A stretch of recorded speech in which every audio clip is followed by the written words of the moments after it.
ആകാശവാണി. നമസ്കാരം. പ്രത്യേക വാർത്താ ബുള്ളറ്റിൻ വായിക്കുന്നത് അഞ്ജന പുതിയമഠം.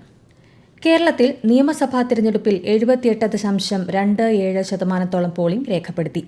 140 നിയമസഭാ മണ്ഡലങ്ങളിലായി 883 സ്ഥാനാർത്ഥികളാണ് കേരളത്തിൽ ജനവിധി തേടിയത്. വോട്ടെടുപ്പ് പൊതുവെ സമാധാനപരമായിരുന്നുവെന്നും അനിഷ്ട സംഭവങ്ങളൊന്നും റിപ്പോർട്ട് ചെയ്തിട്ടില്ലെന്നും മുഖ്യ തെരഞ്ഞെടുപ്പ് ഓഫീസർ രത്തൻ യു ഖേൽക്കർ അറിയിച്ചു. സംസ്ഥാനത്ത് ഏറ്റവും കൂടുതൽ വോട്ടിംഗ് രേഖപ്പെടുത്തിയത് കോഴിക്കോട് ജില്ലയിലാണ്. 81.36%. തൊട്ടുപിന്നിൽ 80.56%വുമായി പാലക്കാടുമുണ്ട്. 70.76% പോളിംഗ് രേഖപ്പെടുത്തിയ പത്തനംതിട്ടയിലാണ് ഏറ്റവും കുറവ് ശതമാനം.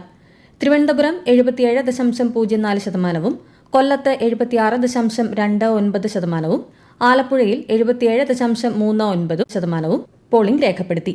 കോട്ടയത്ത് 74.77%, ഇടുക്കിയിൽ 77.15%, എറണാകുളത്ത് 79.89% വോട്ടർമാരാണ് സമ്മതിദാനാവകാശം വിനിയോഗിച്ചത്. തൃശൂരിൽ 77.11%, മലപ്പുറത്ത് 79.82%, വയനാട് 78.81% പോളിംഗ് ശതമാനം. കണ്ണൂരിൽ 78.60%, കാസർഗോഡ് 79.11% പേർ വോട്ട് രേഖപ്പെടുത്തി. 2021 നിയമസഭാ തെരഞ്ഞെടുപ്പിൽ സംസ്ഥാനത്ത് 76 വോട്ടിംഗ് ശതമാനം. കേരളത്തിനു പുറമെ അസമിലും പുതുച്ചേരിയിലും ഇന്നലെ വോട്ടെടുപ്പ് നടന്നു. 30 നിയമസഭാ മണ്ഡലങ്ങളുള്ള പുതുച്ചേരിയിൽ ഒടുവിൽ ലഭിക്കുന്ന കണക്കുകൾ പ്രകാരം 89.87% പേർ വോട്ട് ചെയ്തു. അസമിൽ പോളിംഗ് 85.91%. അസമിലെ 126 സീറ്റുകളിലേക്ക് ഒറ്റഘട്ടമായാണ് വോട്ടെടുപ്പ് നടന്നത്. കേരളം ഉൾപ്പെടെ വോട്ടെടുപ്പ് നടന്ന എല്ലായിടത്തും അടുത്ത മാസം 4-നാണ് വോട്ടെണ്ണൽ. അതേസമയം മുഖ്യ തിരഞ്ഞെടുപ്പ് കമ്മീഷണർ ഗ്യാനേഷ് കുമാർ, തിരഞ്ഞെടുപ്പ് കമ്മീഷണർമാരായ SS സന്ധു, വിവേക് ജോഷി എന്നിവർ തത്സമയ വെബ്കാസ്റ്റിംഗ് വഴി പോളിംഗ് പ്രക്രിയകൾ നിരീക്ഷിച്ചു.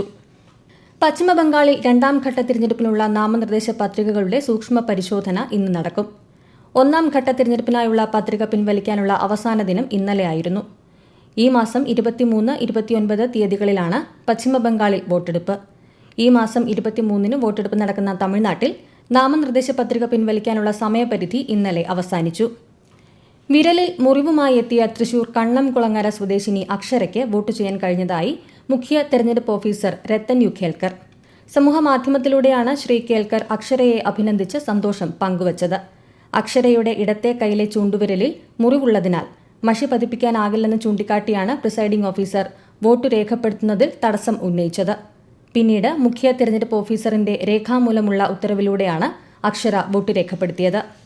2026 കേന്ദ്ര സായുധ പോലീസ് സേന പൊതുഭരണ നിയമം സർക്കാർ വിജ്ഞാപനം ചെയ്തു.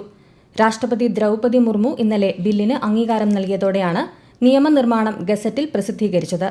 പുതിയ നിയമപ്രകാരം 50% തസ്തികകൾ IPSൽ നിന്നുള്ള IG റാങ്കിലെ ഡെപ്യൂട്ടേഷൻ വഴിയും കുറഞ്ഞത് 67% തസ്തികകൾ ADG റാങ്കിലെ ഡെപ്യൂട്ടേഷൻ വഴിയും നികത്തും. മൌറീഷ്യസിൽ ആരംഭിക്കുന്ന 9ാമത് ഇന്ത്യൻ ഓഷ്യൻ കോൺഫറൻസിൽ വിദേശകാര്യമന്ത്രി S ജയശങ്കർ ഇന്ന് പങ്കെടുക്കും. സമ്മേളനത്തിൽ അദ്ദേഹം മുഖ്യപ്രഭാഷണം നടത്തും. ഇന്ത്യയുടെ അയൽപക്കം ആദ്യം, വിഷൻ മഹാസാഗർ തുടങ്ങിയവയിലെ പ്രതിബദ്ധത ഉറപ്പിക്കുന്നതാണ് ശ്രീ ജയശങ്കറിന്റെ പങ്കാളിത്തം. ഇന്ന് ലോക ഹോമിയോപ്പതി ദിനം. ഹോമിയോപ്പതിയുടെ പിതാവായ ഡോക്ടർ സാമുവൽ ഹാനിമാന്റെ ജന്മദിനമായ ഏപ്രിൽ 10 ലോക ഹോമിയോപ്പതി ദിനമായി ആചരിക്കുന്നത്. സുസ്ഥിര ആരോഗ്യത്തിന് ഹോമിയോപ്പതി എന്നതാണ് ഈ വർഷത്തെ പ്രമേയം. ലോകത്തിൽ ഏറ്റവും കൂടുതൽ ഹോമിയോപ്പതി ഡോക്ടർമാരും സ്ഥാപനങ്ങളുമുള്ള രാജ്യങ്ങളിൽ ഒന്ന് ഇന്ത്യയാണ്. ഡിജിറ്റൽ തട്ടിപ്പുകൾ തടയുന്നതിനുള്ള കൂടുതൽ നടപടികൾ ഉൾക്കൊള്ളുന്ന പ്രബന്ധം റിസർവ് ബാങ്ക് പുറത്തിറക്കി. തട്ടിപ്പുകൾ തടയുന്നതിന് RBI 4 അധിക നടപടികളാണ് നിർദ്ദേശിച്ചിരിക്കുന്നത്. RBIയുടെ ഔദ്യോഗിക വെബ്സൈറ്റിലെ കണക്ട് ടു റെഗുലേറ്റ് ലിങ്ക് വഴി മെയ് 8 വരെ അഭിപ്രായങ്ങൾ അറിയിക്കാം. മേടം വിഷു പൂജകൾക്കായി ശബരിമല ക്ഷേത്രനട ഇന്ന് വൈകിട്ട് 5-ന് തുറക്കും.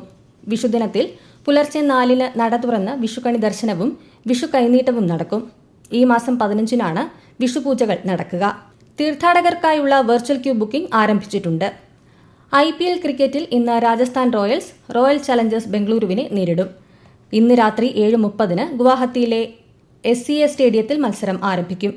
ഇന്നലെ നടന്ന മത്സരത്തിൽ Lucknow super Giants Kolkata night റൈഡേഴ്സിനെ 3 വിക്കറ്റിന് പരാജയപ്പെടുത്തി. പ്രത്യേക വാർത്താ ബുള്ളറ്റിൻ കഴിഞ്ഞു. അടുത്ത വാർത്താ പ്രക്ഷേപണം 12:30-ന്.